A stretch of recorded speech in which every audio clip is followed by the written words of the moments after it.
Hey guys and girls, what's going on? Baridia here, and today I'm going to be making a video that is in response to a gamer here on YouTube, and her channel name is The Video Gamer.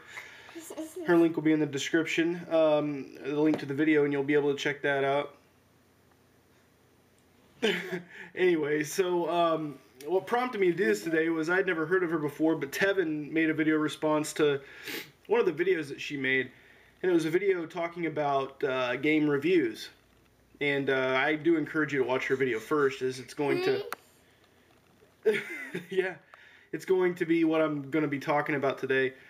It's basically going to be my opinion on game reviews and how I personally use game reviews to my advantage, and how to and not to use game reviews. So she's using the example of the new Assassin's Creed Liberation, I believe it is, the one for the PlayStation Vita. And she got into a discussion with a gentleman on Facebook about how the game got like a 7.8 out of 10, and he called the game crap because of its rating. Now, the first thing is, if you're looking at a video game review, well, first of all, if you're looking at a single video game review and looking at the score, the number score that they give the game, you're a fucking idiot. I'm sorry, buddy. You're an idiot. And forgot I was holding him in my hand. And you don't know what you're doing. So basically, you know, if you go to IGN gives a game 7.8, and you're like, that's a horrible score. Screw this game. I'm not. You know, it's like you're not very intelligent. The thing about the gaming, the scoring system, and she brings this up, is that if you're rating on a scale from 1 to 10, 5 is the average. So anything above 5 is above average, and that's exactly right. And she nails it on the head. However, the game reviewing world, other than one game reviewer who I look up to a lot simply because he does this, they review it based on a scale of 5 to 10, pretty much, is what it is. So anything below, I mean, pretty much it's anything below a 7 in the popular game review world is considered a bust. Anything below a 5, you know, and you're not buying it, you know, I mean, period.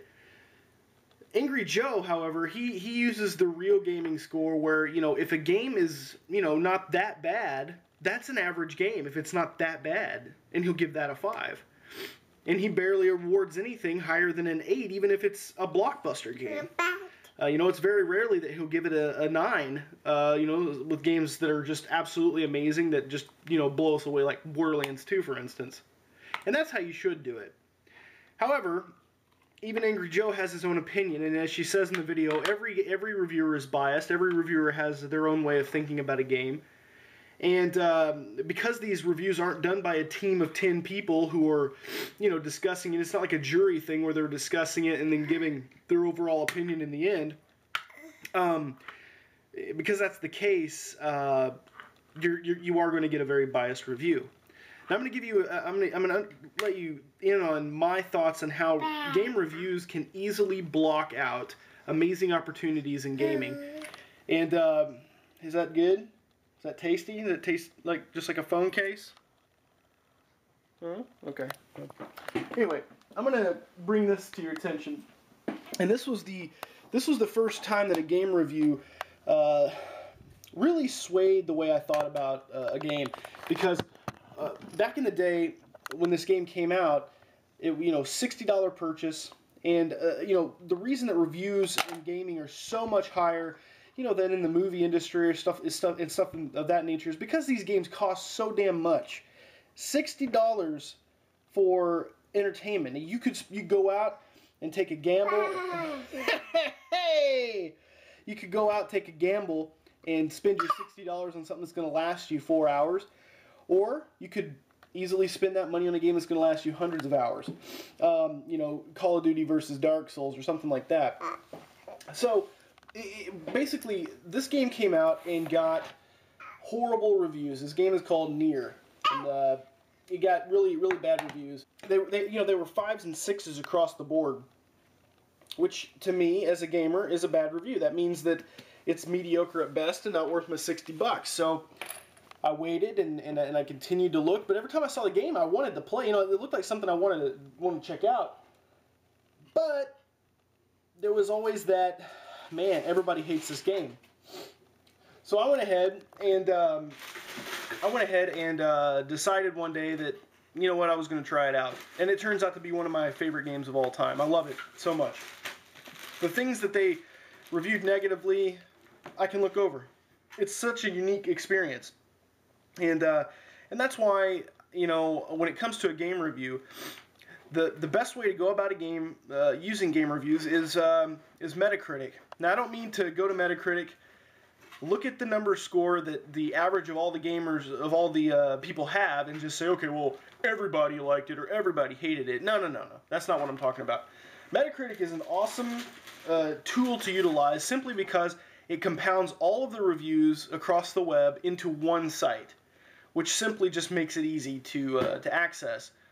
So what I personally do is I go to Metacritic, and the first thing I look at is, okay, what is the average, what is the good, neutral, and bad ratings ranking? So underneath it you can see a green, a yellow, and a red bar.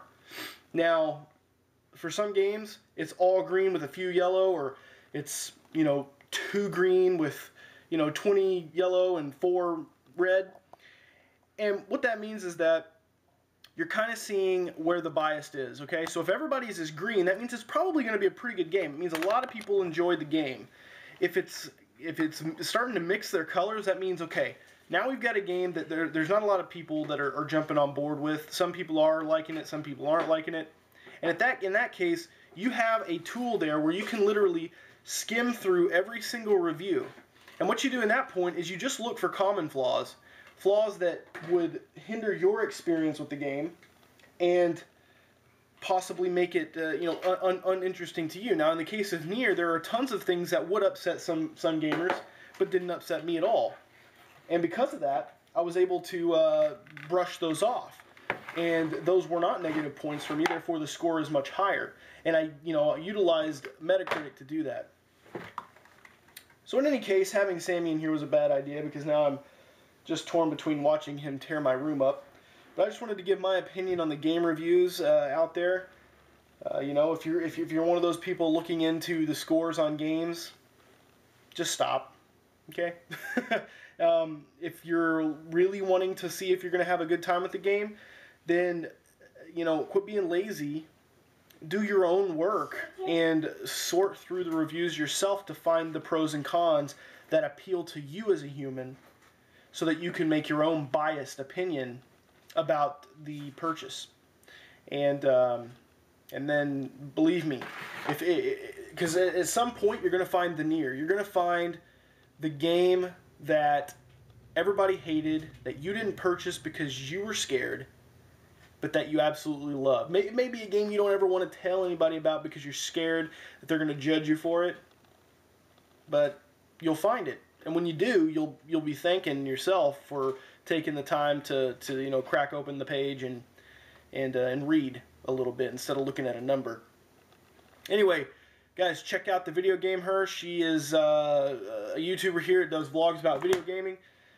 And I just wanted to chime in on what she had to say. I thought it was an awesome topic. It's a topic that I've talked about with friends of mine, and I still talk about it with you guys in the live streams. So anyway, guys, thank you for watching, and I will see you next time.